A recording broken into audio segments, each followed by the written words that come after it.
YouTube channel where I'm supposed to be posting videos once a week, but I post them about once a month or so. It's hard for me to make YouTube videos. They're so much longer than TikTok videos. TikTok videos, I'm just doing life, and then I grab my phone, I'm like, and then I post it. But on YouTube, not the same vibe. Since we last spoke, I had a fusion.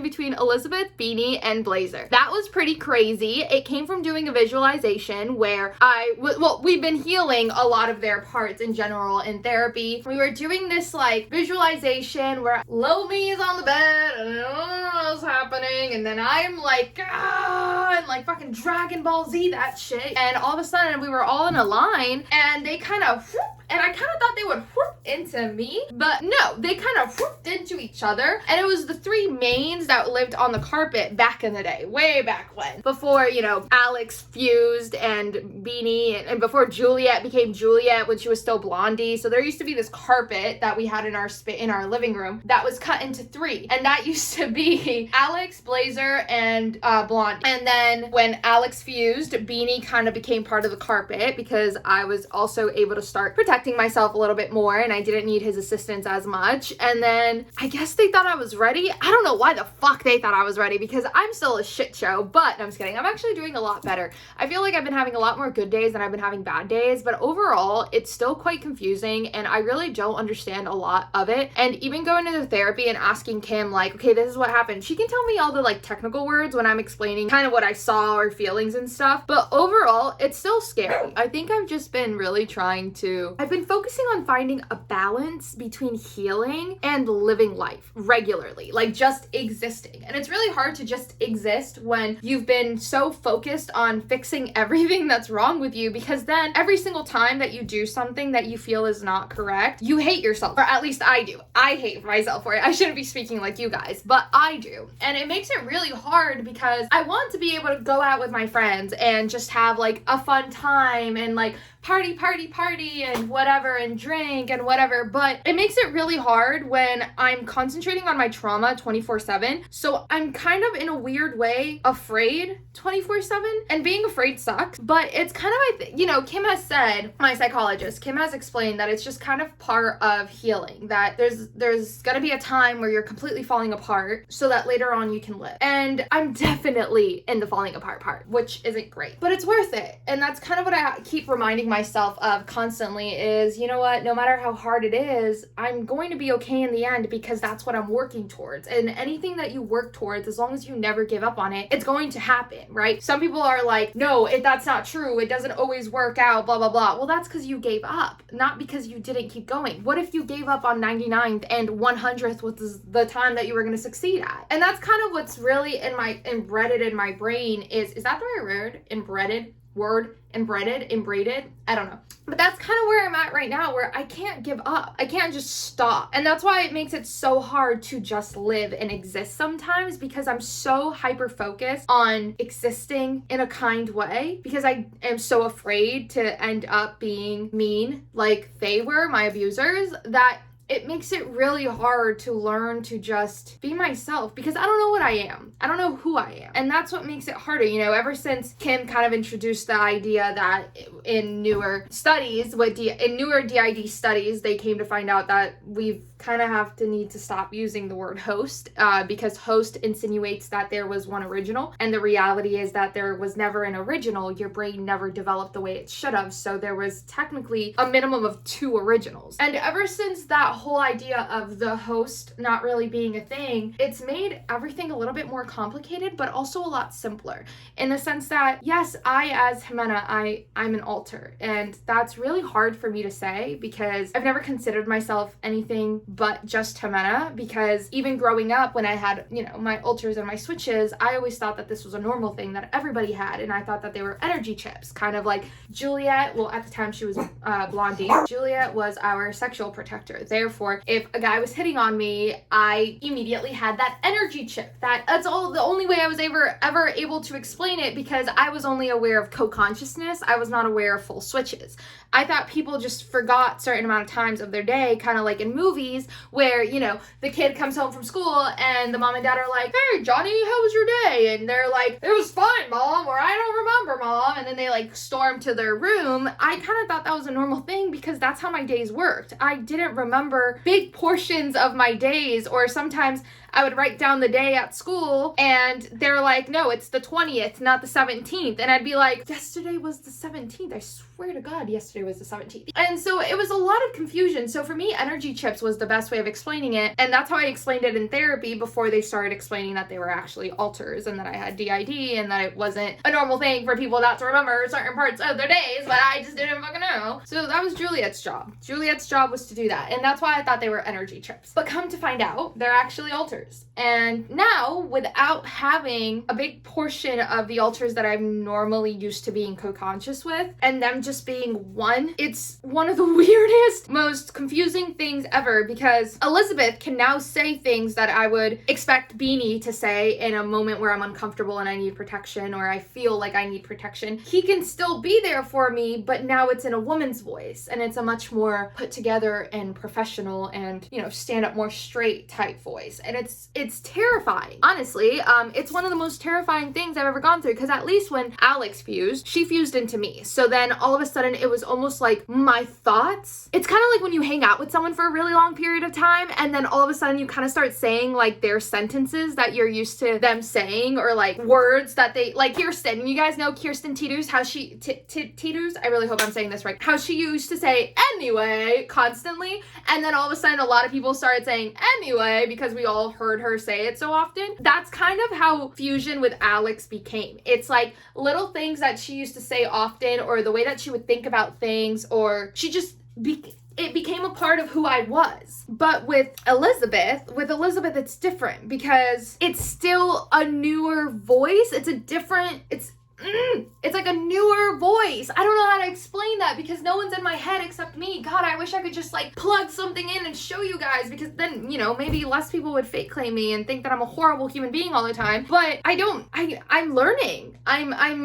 That's the best way of putting it. It's one of the hardest things I've ever had to do is have them fuse into someone else instead of into me, because I don't know how to handle that. And it's sensitive. It's a very sensitive topic, which is why it's been harder for me to talk about DID on my TikToks lately, because I don't know where I stand with it. I don't know what the right answer is. People have started asking me for advice, and all I can say is you have to ask your professional, because every system is completely different. And that I'm kind of in a way saying to myself, you know, trust your own system, ask your own system what you need, what they want, what they need to move forward, because that's what I've been having to do, because Kim can only help me to an extent. She's not my system. She's not part of our system. She might be an honorary alter, you know, but she's not us. And it's hard. It's so hard to want to live a normal life while my entire brain is weirdly in chaos. And Miss Sunshine has been weirdly fronting less, but when she fronts, it's a lot stronger. And that I'm used to kind of happening. You know, first it happened with Alex, then it was happening with Beanie, Juliet, and Blazer. It's kind of been moving forward, and that's kind of how I see it when it comes to fusion sometimes. It's almost like this is a very visual, trying to understand it to explain it to you guys. I'm trying to explain it in a visual sense. So for all those of you guys who like to film my videos and then talk shit about me, can we not talk shit about this part, because it's still really confusing and sensitive. And at the end of the day, I swear to you, I'm just trying to heal. I don't want to have DID either, okay? As much as you guys want me to be lying, I don't want to have it either, but I'm trying my best to heal from the traumas that I've been through. So let's really, honestly, this video, please don't duet this video. Don't record this video, make fun of me. Like, please, like, just give me a break for this one video where we don't talk shit about me, okay? I'm not a perfect person. I'm not a great person. I'm a person who's healing and who fucks up. Honestly, constantly. I fuck up constantly because I don't know who I am at all. I don't know who I want. I know who I want to be. I want to be a kind person who helps others, who inspires others to heal. I know that, but who I am, what my favorite colors are, what my favorite foods are, what my favorite anything is, what my sexuality is, what my name is, who I want to date, where I want to live, if I want to live alone, if I want to live with I don't know. I don't know anything but what I stated. So this is really sensitive And I really don't think that anybody wants to traumatize an already traumatized person. Not saying that a video can traumatize someone, but it really does hurt. So let's just grace for this part, you know, just like grace for this part. But so the way that I kind of envision it is like, it's kind of where like we're going up an escalade. That might be a good way of putting it. We're not really, that's not what I see, but I'm trying to visualize it for you guys. Imagine an escalade where at the top of the escalade, I'm like standing there. And when they like go in, they go in through back. I don't know how to, like that's how it feels when they fuse. It's like right here, and I don't know why. I don't know if any other DID system feels that, but when they fuse, it feels there, and it kind of feels like this. Like, this is like energy that just like goes in, and I felt that with Alex first, and I felt her further up, because I've explained the 4 steps of consciousness that I experience, which is I live out here, Jimena, and then we're gonna have Ponytail and Narrator who live here, which by the way, I also haven't heard from Narrator in a really long time, which is also really scary because I'm used to my life being narrated to an extent, and it's not being narrated anymore, and it makes me have to be a lot more present, because then I'm almost having to be like, oh, I'm doing this right now. I'm doing that right now. Instead of having Narrator be like, you are now eating tacos. You know, like, I know that sounds so weird. I'm sorry. I'm trying to explain this as to the best that I can. This is exactly what I sound like in therapy too. I'm like, Kim, I just don't know. But yeah, it feels like, okay, so Elizabeth is definitely next into fusion. And that, you know, every system is different. Some systems want to fuse, some systems don't want to fuse, and that's beautiful. You know, you got to do what works best for you. In our system, we are a very organized system. We all have a specific job. And the more jobs I feel I can now handle is kind of where they fuse. And I know that almost sounds like I'm the host, but the reality of it is I'm probably not the host. From what I've kind of understood within my own system, what I'm coming to find out through more work and stuff, especially once we found out there has to be a minimum of 2 hosts technically, I think it was me experiencing regular life. So I had the regular emotions of if I'm hungry, I'm sad and crying. As a baby. Think back, way back when, right? As a baby, if I'm sad, if I'm hungry, I'm sad and I'm crying. And then when my mom would feed me, give me a bottle or whatever, then I'm happy. Those are not overwhelming emotions. So it kind of, this is my perspective on our system. If I'm correct or wrong, I won't know, you know? I might know someday, but I don't know for now. I'm here, right? This is me, Jimena, and the other original, I think, is actually Ponytail, which makes sense to why we've always kind of worked together to an extreme. Ponytail was the dissociative side of me. So, which all of them are technically dissociative parts of me. I know, please don't correct me on this. I'm trying to find the words to explain it, I swear. I know that we're all dissociative parts of each other. That's my disorder, dissociative identity disorder, I know. But Ponytail is the part of the overwhelming emotions, the beginning overwhelming emotions. So we had myself, Jimena, and we had Ponytail, both growing at the same time. I dealt with the non-overwhelming emotions, and she dealt with the overwhelming emotions. I'm explaining how it feels. I'm not saying this is scientifically correct.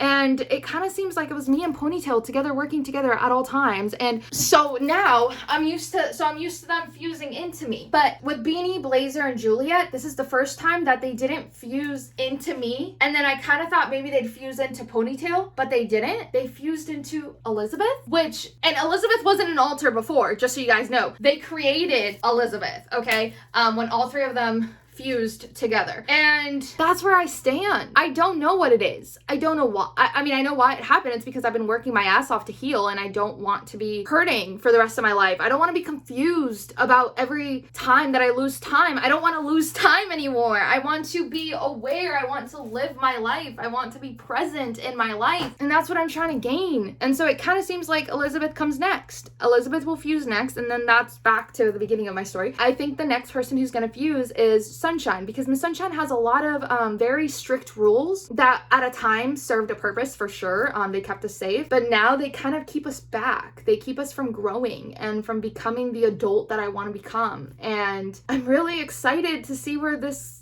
continues, but it's definitely been hard for me to talk about my system lately. And that includes in therapy too. Like I haven't been able to express myself about my system to Kim as much as I would like. We've kind of been beating around the bush and doing more, either just catching up on the day, like what's been going on, what drama am I in, or just trauma work, but definitely not system work. And I know that sounds funny, like, how are you doing trauma work without system work? Technically, we're doing both, but we haven't been focusing on, like, alters fronting too much, unless they front on their own, which happens during triggers, like just getting triggered in therapy because we're talking about something that triggers me. But I'm really excited. I have hope.